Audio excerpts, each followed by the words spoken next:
آنگاه که دردمندی سلامت خود را باز می‌یابد و آنگاه که دستی به نشان شکر به آسمان بلند می شود.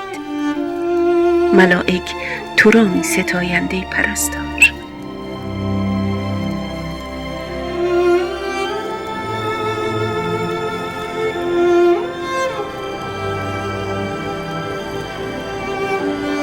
روزت مبارک.